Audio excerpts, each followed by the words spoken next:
أعوذ بالله من الشيطان الرجيم بسم الله الرحمن الرحيم الحمد لله رب العالمين وصلى الله على سيدنا محمد وآله الطاهرين.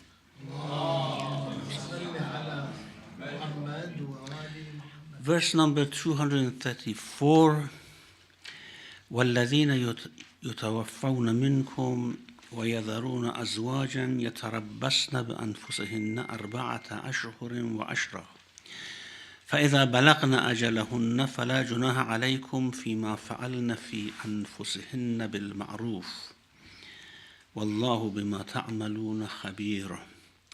As for those of you who die leaving wives, they shall wait by themselves 4 months and 10 days. And when they complete their term, there will be no sin upon you in respect of what they may do with themselves, in accordance with honorable norms. And Allah is well aware of what you do. The previous verses discussed about the waiting period or iddah of the ladies who were divorced. Now this verse talks about the waiting period of the widows, those whose husbands have passed away. Now it says that those of you who pass away, whose lives are taken by Allah, and they leave wives behind. Now the wives should wait for 4 months and 10 days. Wait by themselves 4 months and 10 days. So this is the iddah for the widowed.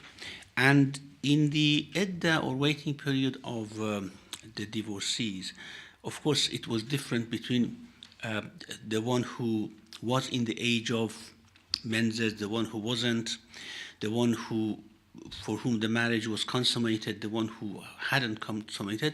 But here it's the same for everyone. Therefore, if, for example, the wife is widowed without having the marriage consummated, she should wait for 4 months and 10 days. If it's permanent or temporary marriage, it's the same things. They should wait for 4 months and 10 days, except for pregnant women. Now, for the pregnant woman, of course, there's a disagreement among different schools of fiqh.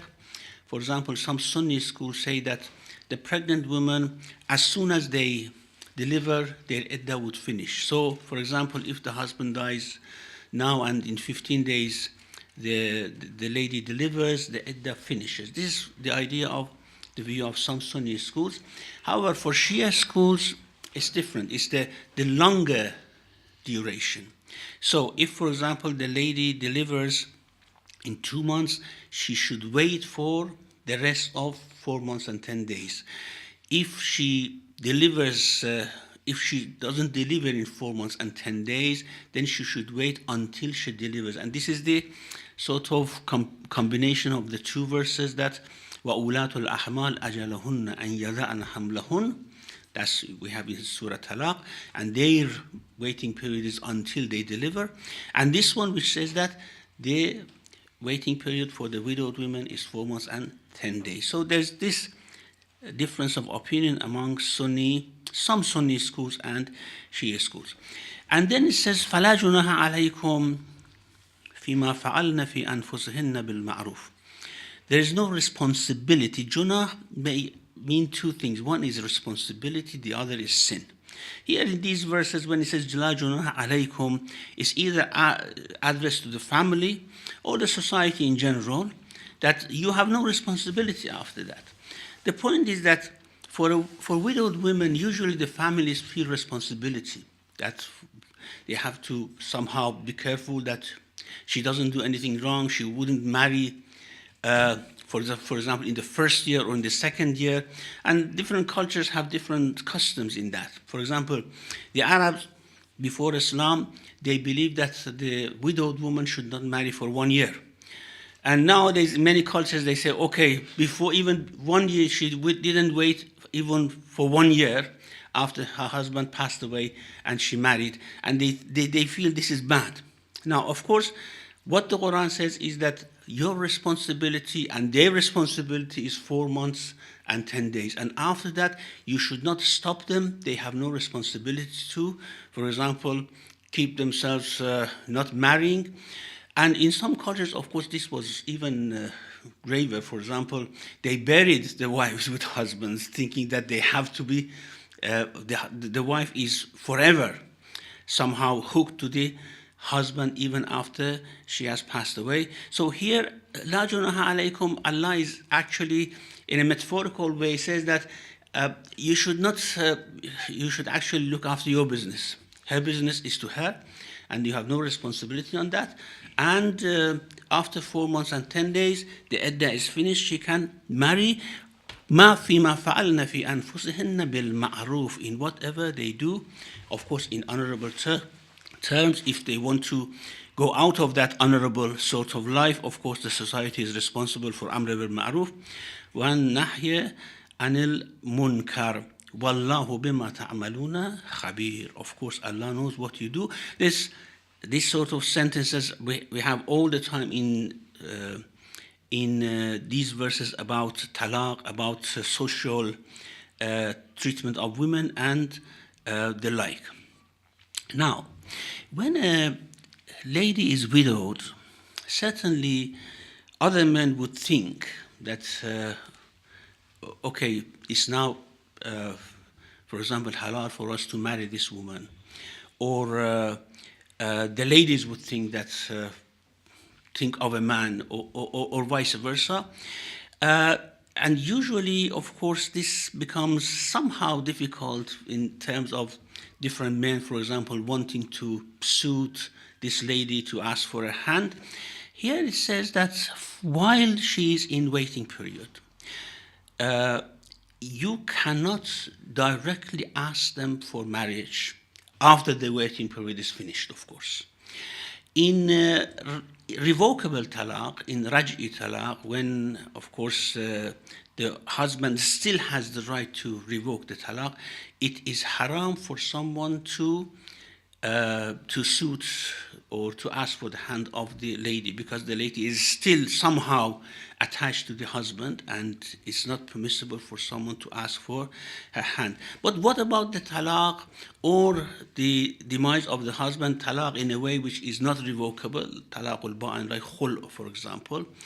Is it permissible for a person to suit the lady, to ask for her hand, that, for example, would you agree to marry me after the iddah is finished? Because during the iddah is haram.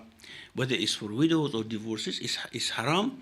And if two people does that, if a man and woman do that, they become haram to each other forever. And they never can marry again. The reason is that this waiting period should be observed and should be respected. And people shouldn't think that they have to take it lightly.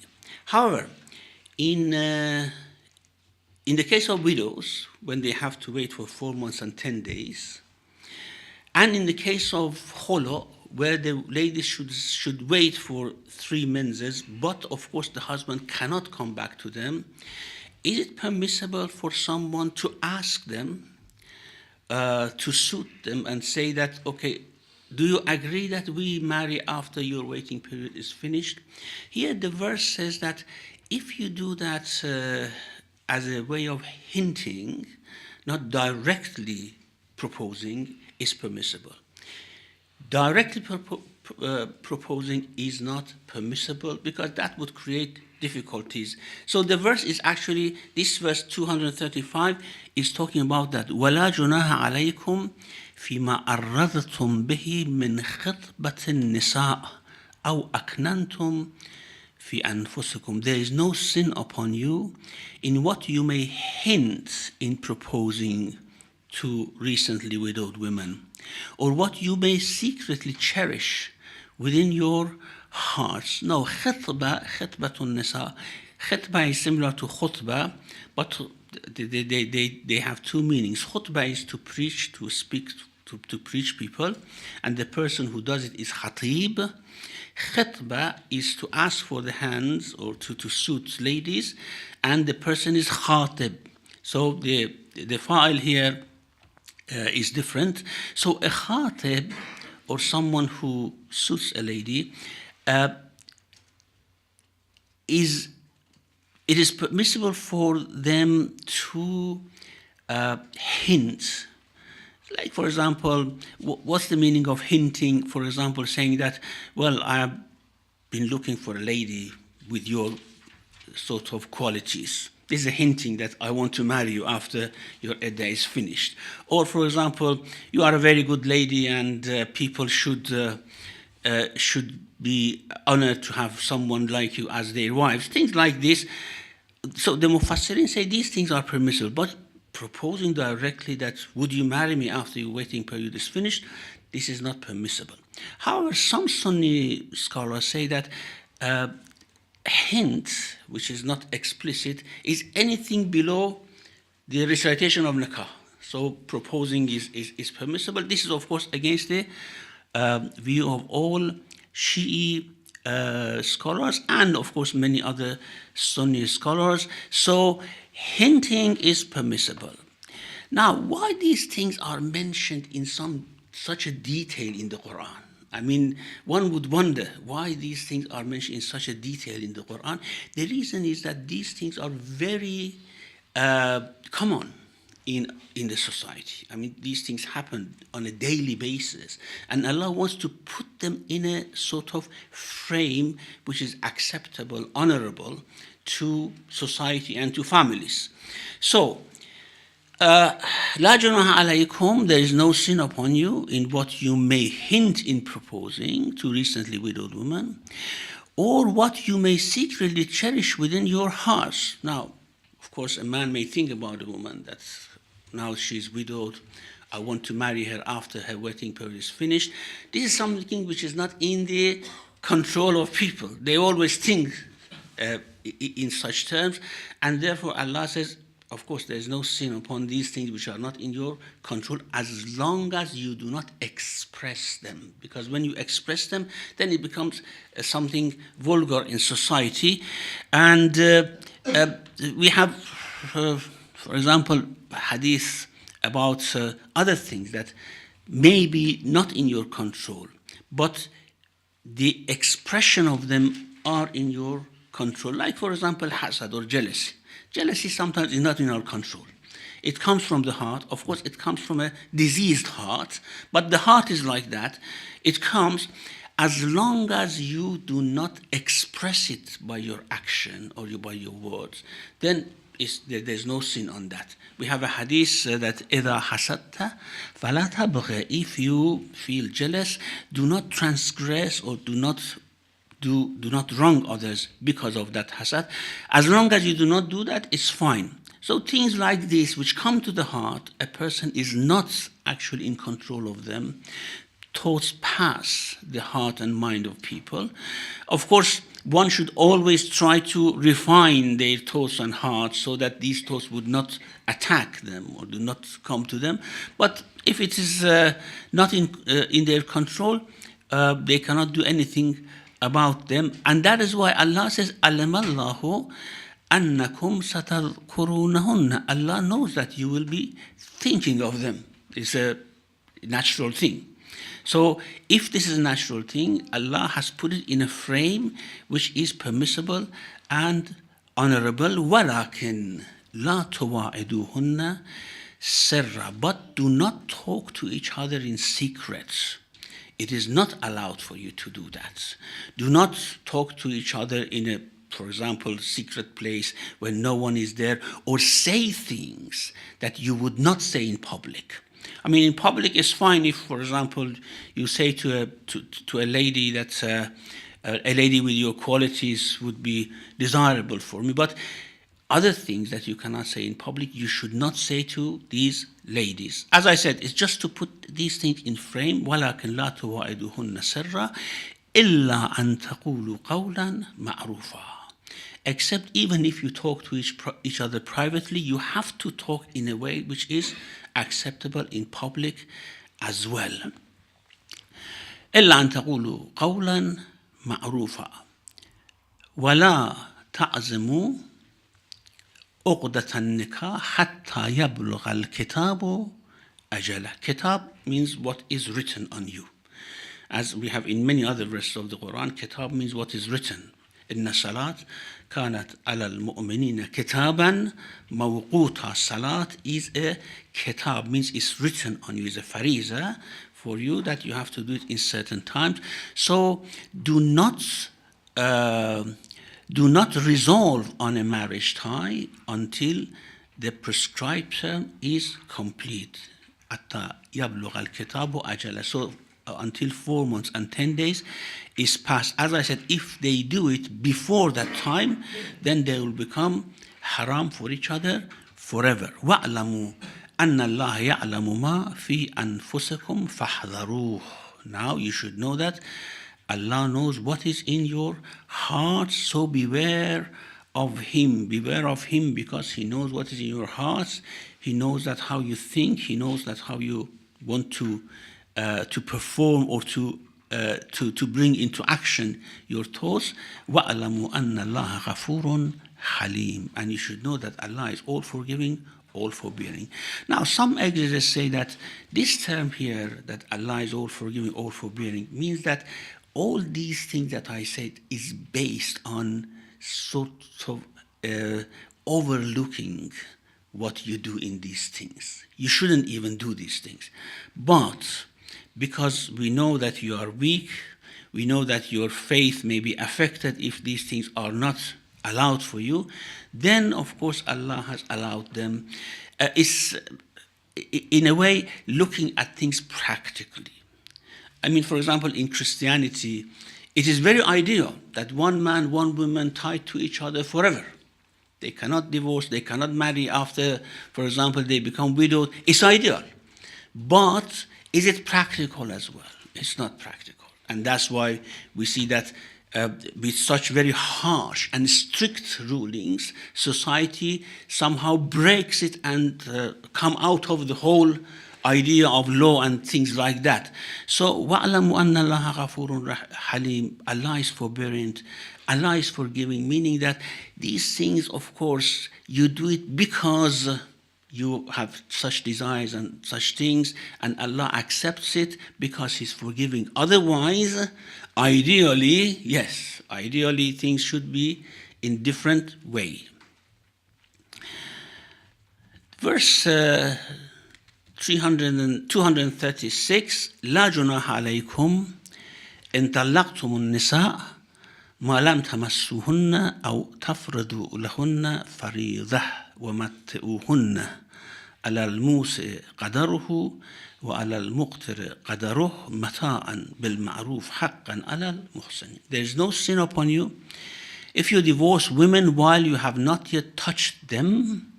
And touching them means, of course, you haven't consummated the marriage. As I said before, Quran never uses direct terms, explicit terms for sexual relation. It's always an indirect sort of figure of speech.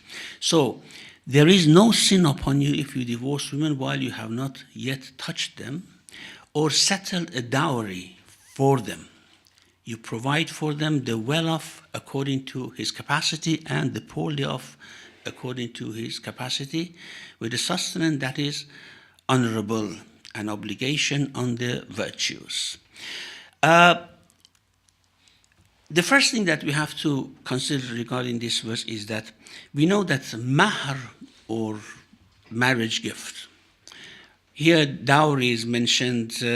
Apparently, dowry means in English culture, dowry meant what the wife's family gave to husband for the marriage. It was a custom, for example, an estate or something like that they gave to the husband, so the marriage takes place.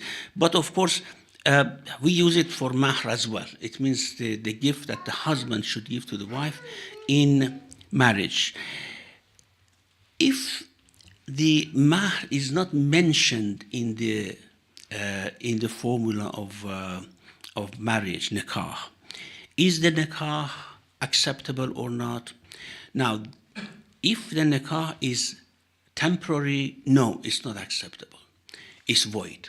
The mahr should be mentioned in the formula of nikah. If the nikah is permanent, if it's aqd da'im, then it is permissible that they do not mention any mahr, and the mahr could be settled later on. And therefore here it says that if you divorce a woman and you have not settled on a mahr for them, it means that it is permissible to do a marriage without settling a mahr, but if the marriage is consummated, then a mahr should be mentioned, or if it's not mentioned, something similar to what other women would have as their mahr would become incumbent on the husband to give to the wife. So, if you لا جناح عليكم إن طلقتم النساء ما لم تمسوهن, two things. First of all, if you have not consummated the marriage yet, there's no problem if you want to divorce. Secondly, if you have not mentioned a mahr, again, there is no problem if you want to divorce. If you have not mentioned the mahr, but you have consummated the marriage, the ruling will be mentioned in the following verse. But if you have not mentioned the mahr and you have not consummated the marriage, the ruling is like this that is mentioned in this verse. لا جناح عليكم إن طلقتم النساء ما لم تمسوهن أو تفرضوا لهن فريضة. What you have to do, you haven't mentioned any mahr, you have not consummated the marriage, you divorce. It is permissible for the husband to say, okay, we didn't mention any mahr, just you go, I go, you go your way, I go my way. No. وَمَتِّعُوهُنَّ, you have to give them something. It's just something like a mahr or anything like that. Although you haven't mentioned, you have to give them مَتِّعُوهُنَّ عَلَى الْمُوسِعِ قَدَرُهُ وَعَلَى الْمُقْتِرِ قَدَرُهُ. For the rich, based on their affordability, and for the poor, based on their affordability. Mata'an bil ma'ruf. It should be something customary, honorable, and it is a right on the virtues. Haqqan alal muhsinin. Now, this mata'an bil ma'ruf, it's very interesting. What is mentioned here is that here in this society, for example, according to the law of this land, if a couple marry but do not live with each other, they just decide to divorce before living with each other, of course nothing would go to the wife. However, here it says that you have to give them something, and that something is not something inconsiderable. Alal musa qadar, the rich, based on their affordability. Now, what is the affordability? For example, we have in hadith that inna al-ghani yumatti'u bidarin, a house. Wow. You have married a lady, for example. You haven't consummated the marriage, you want to divorce for whatever reason, and we know things become very bitter, okay? Just give them a house and let them go. And this means that the aqd, or the tie of marriage, is something very respectable. And just by saying that we haven't mentioned the mahr or anything, it doesn't work like that. So, إن الغني يمتع بدار أو خادم والوسط يمتع بثوب. Someone who is moderate, for example, something like a very nice dress. والفقير بدرهم أو خاتم. And someone who is poor, like, for example, giving a ring or something like that, something which they can afford. So على الموسع قدره وعلى المقتر قدره متاعا بالمعروف, it should be honorable. Whatever you give should be honorable. حقا على المحسنين. Now, this حقا على المحسنين is a right on the virtues, may actually allude or may give us the impression that it's only for those who want to be highly virtuous. It's not wajib upon everyone. However, in hadith we have that it is fariza, mut'atul mutallaqa, fariza, it is wajib. And when Allah says haqqan al-muhsinin, it means that all mu'mineen should be muhsinin. All of you should be muhsinin. All of you should be virtuous in doing right thing when you are in this sort of relationship.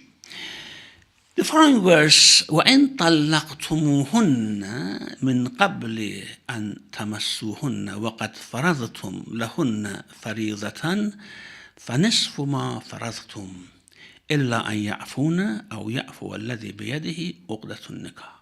Now, what if the mahr is mentioned, but before consummating the marriage, you divorce?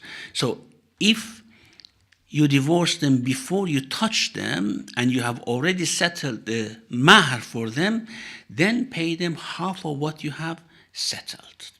So this is, of course, a very straightforward law, that the mahr for a divorce when the marriage is not consummated is half the settled or the mentioned mahr, unless they forego it.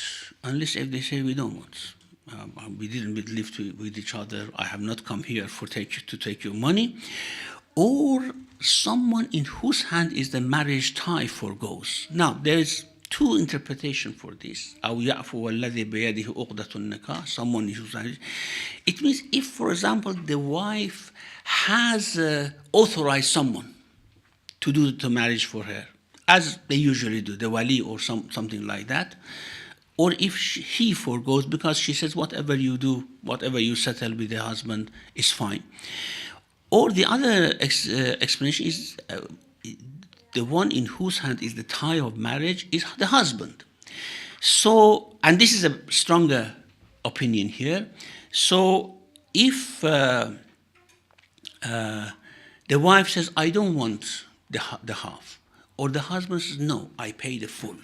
It's better, isn't it? Both of them should be somehow gracious in this matter. The wife could say, I don't want, like, for example, if you lend some money to someone, it's mustahab for that someone, when they pay back your money, to add something to it. It's not riba because you haven't settled on any interest or anything like that. It's mustahab for the person who has borrowed the money to add something to it. And for example, they have borrowed 1,000 pounds, they give you 1,100, just as a courtesy. And it's mustahab for you not to take it. Isn't it? Say, no, I don't take anything. Now, so long as it doesn't actually lead up to an argument and quarrel, it's fine. But the istihbab, the graciousness is always there. The same thing with marriage, and it's very interesting because usually in divorce things get very bitter and things become somehow unresolvable, unthinkable. Allah says, وَلَا تَنْسَوُا الْفَضْلَ بَيْنَكُمْ. Do not forget graciousness. You have to be gracious all the time. And therefore, here it's good for the wife or the wakil of the wife or whoever, or wali of the wife, to say, we don't want anything. That's fine. You lived with each other. And it's good for the husband to say that, no, I pay the full because we married. Of course, it didn't work out, but I paid the full mahr. So, إِلَّا أَن يَعْفُونَ أَوْ يَعْفُوَ الَّذِي بِيَدِهِ عُقْدَةُ النِّكَاحِ وَأَن تَعْفُوا أَقْرَبُ لِلتَّقْوَى. If you forgo, it is closer to God-wariness, closer to taqwa. It's always like that. It's always in such cases that the faith of a person is tested, isn't it? It's not tested by salat and sawm and things like that. The faith of people are usually tested in these situations where things are bitter, when there is grudge, there is hostility. If they can remember God in these situations, of course, their faith are tested. وَأَن تَعْفُوا أَقْرَبُ لِلتَّقْوَى وَلَا تَنْسَوُا الْفَضْلَ بَيْنَكُمْ. And do not forget graciousness among yourselves. This is one of the most beautiful maxims of the Quran, that always be gracious to each other. Whether you are in animosity, whether you are in friendship, whether in such bitter situations at talaq, do not forget to be gracious. وَلَا تَنْسَوْا الْفَضْلَ بَيْنَكُمْ إِنَّ اللَّهَ بِمَا تَعْمَلُونَ بَصِيرٌ. Allah is, of course, watchful over what you do. There is a beautiful hadith from Imam al-Baqir alayhi salam, from the Prophet, peace be on him. قال رسول الله صلى الله عليه وسلم يأتي على الناس زمان عضوض. There will come a time on people which is a snappish time. People want to grab to whatever they can. يعض كل امرئ على ما في يديه. People want to grab whatever they have. وينسون الفضل بينهم. They forget graciousness. And sometimes we see that these things are happening in our society. Among Muslims, all these things which are mentioned are among Muslims actually. And in Nahj al-Balagha, something very similar, يَأْتِي عَلَى النَّاسِ زَمَانٌ عَضُوضٌ. There will come a time, a snappish time, where people just grab with their teeth whatever they have. يَعَضُّ الْمُوسَرُ فِيهَ عَلَى مَا فِي يَدَيْهِ. The rich just grabs strongly whatever they have. They don't want to give anything out. وَلَمْ يُؤْمَرْ بِذَلِكَ. And they are not instructed like that. They are instructed to give. قال الله سبحانه ولا تنسوا الفضل بينكم. Allah says, do not forget graciousness amongst yourself. تنهد فيه الأشرار. The ashrar, the evil people, rise in that time. وتستذل al-akhyar, and good people are humiliated in that time. And if sometimes someone acts graciously, other people actually would rebuke them. Oh, don't you have mind? Are you out of your minds, for example, behaving in such a way? وَيُبَايَعُ الْمُضْطَرُّونَ. And people who are muztar, it means they have lost, of course, they have borrowed and they don't have money to pay back. It's mustar, isn't it? Now, they are sold out, just like the bailiff, that people come and take whatever is in the house or take the house. وَقَدْ نَهَى رَسُولُ اللَّهِ صَلَّى اللَّهُ عَلَيْهِ وَسَلَّمَ عَنْ بَيْعِ الْمُضْطَرِّينَ. And Rasulullah forbade that the mustarrin, their property should be sold out. And this is an Islamic law. For example, if someone is in debt, their house or whatever they need, their house, their car, they are not sold out to pay off their debts. Well, they have to wait until he can pay it out. And therefore, the bailiff that it has become very common in the modern society is something which is not allowed in Islam. وَصَلَّى اللَّهُ عَلَى مُحَمَّدٍ وَعَلَيْهِ الطَّاهِرِينَ. Thank you very much indeed, Sheikh. Very interesting. So, and brothers, sisters, anybody wants to take any points further? Any sisters, any brother?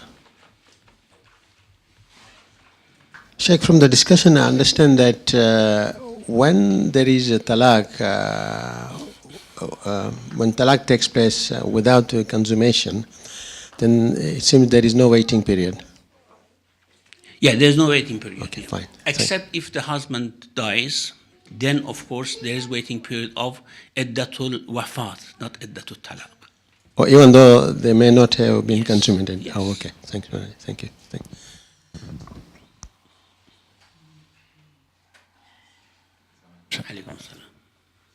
Assalamu alaikum, Sheikh. A lot of these discussions, like we're having today, they make me. I still don't understand the concept of mahar. Is it a compensation for the wife? Is it a gift? Is it what is the thought behind it? Well, it's very explicitly mentioned in the Quran. وَآتُوا النِّسَاءَ صَدُقَاتِهِنَّ نِحْلَةً. Give them as a gift. It's just a gift. So in modern society, there's almost a thought that it's almost a compensation at the time of divorce or a penalty. Was mahar ever like that? No, mahr is a debt that husband has to pay. Even if they don't pay and pass away, for example, it should be paid off from the inheritance before the inheritance is distributed among the heirs. So it is a debt, they have to pay it, whether they divorce or not divorce. This wrong conception that it is only payable on divorce. However, maybe the wives or be honorable that during the marriage period they don't ask for it. That's fine. If they don't ask for it, if they just say we don't want it, that's fine. It's good. فَإِن طِبْنَ لَكُمْ عَنْ شَيْءٍ فَكُلُوهُ هَنِيئًا مَرِيئًا. So if they give you away their mat, then you can eat it, it's fine. So the wrong conception that is only for divorce is not something Islamic. It does, I'm sorry to hog the mic, but it does make me wonder, what protects a woman? Say, for example, she's got 5 kids, she's 45, and her husband decides, I'd like to divorce. Let's say all those kids are above the age of 7, they go across they're under the responsibility of the man. What protects a woman in that situation? She's suddenly homeless, she might have left her career for the past 20 years. What protection is there for her? Well, protection, of course, in an Islamic society, women always remarry. I mean, in the ideal Islamic society, or in the past, they usually remarried, as we have in the early years of Islam. No woman actually remained without a husband. After the divorce or after the demise of the husband, there was a remarriage. If there is too much protection, then we will go into a different paradigm of life in society. And that is, women will think that, okay, we have protection, we have our income, society is paying for us, or someone else is paying for us, why should we marry? Okay? Then we become, we go into a different paradigm of life, that people want to live single, they don't want to marry. There is always positive and negative sort of aspects to every law, isn't it? What Islam is trying to actually promote is that women and men should not remain single. They have to marry. And therefore, not that too much protection is there. However, when you mention 5 kids, the nafaqa, or the provision of kids, is on the husband. Whether they live together or they divorce, is on the husband. And therefore, the husband should provide for them. And therefore, we may have some social, of course, security for ladies as well. I mean, the society may have to provide as well for them. However, as I said, it should be balanced all the time. The balance is that the protection is not be so much that ladies would think that, okay, why should we marry? Or the men would think that, why should we marry, and take the responsibility and things like that.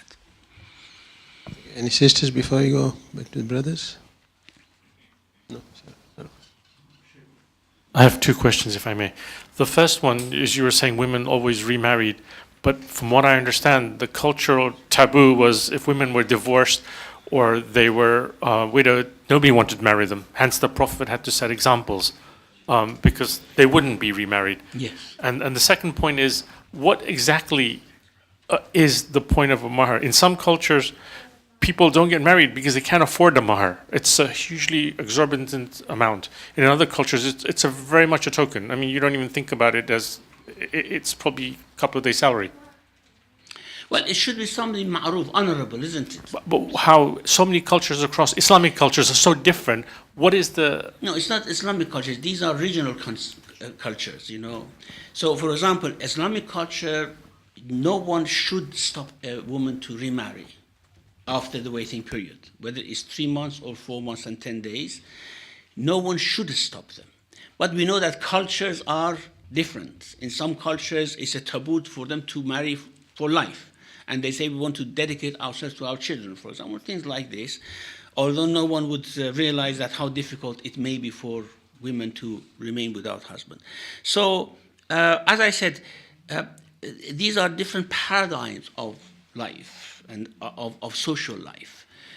In Islam, you said the Prophet set the example, the companions set the example. Actually, as soon as a woman's husband was martyred, and as soon as the waiting period was finished, she wouldn't wait for long until someone else would have married her.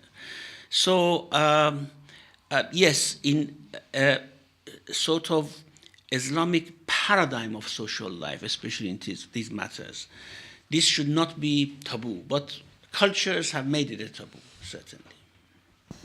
Thank you. Any sisters? No? Shiraz? Coming back to his question, like in the British law, after a divorce, there is a calculation depending upon what the husband earns or the wives earn. This is what the husband has to pay for the upkeep. Is there anything like that in the Islamic law as far as... Yeah, mata'an bil ma'ruf, or a provision bil ma'ruf. وعلى الوالد مولود له رزقهن وكسوتهن بالمعروف. Ma'ruf is something which is based on the prices in every time, based on the sort of type of living, and therefore at every time a society can set an amount or something like that the husband should pay. And it's not something that could be specified, it's something that at every time may differ. Right, so who decides then at that time? Well, the law. So The law should decide, yes. If there is an Islamic sort of society with Islamic authorities, then the laws should be all the time modified based on the change in time. Even these laws, like, for example, half the property would go to women, it could all be actually somehow deduced from this ma'ruf, which we are hearing from the Quran. We should not stick to what, for example, the old fuqaha have said, ancient fuqaha, this is the amount, for example. It's not something which is common or ma'ruf in our society. So whatever is ma'ruf in every society is important. So in a case where the wife is more richer than the husband, does the wife have to pay the husband as well in the case of a divorce? You know, the husbands are always oppressed. Thank you. Any sisters? Any sisters? No? Brother? Any So brother? just clarification. So when you're talking about this has to be specified as part of the mahar, or just on a divorce, there is payment to be made if the mahar has already been paid?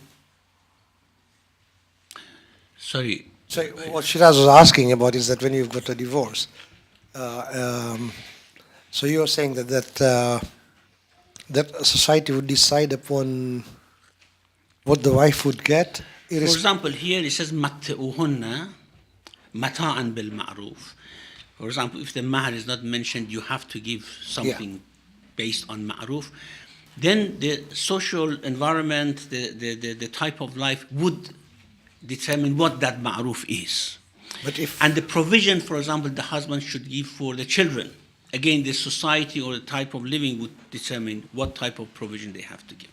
But if the mahar is specified at the beginning... Well, the mahar is paid. Mahar is different from provision, of course. Okay, provision is one thing, mahar is another thing. Yeah, so provision is only for the children, not for the wife. For the children and for the wife, as long as she is in waiting period. Yeah. Okay. Thank you. Any sisters?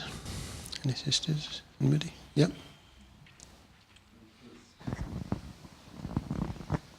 Assalamu alaikum, Shaykh.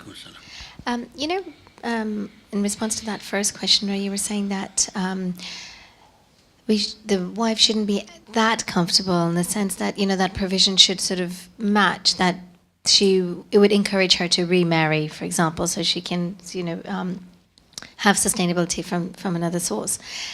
And it's just making me think about the actual concept of marriage. And when Allah has put the relationship is between, Allah's put love and mercy in that relationship.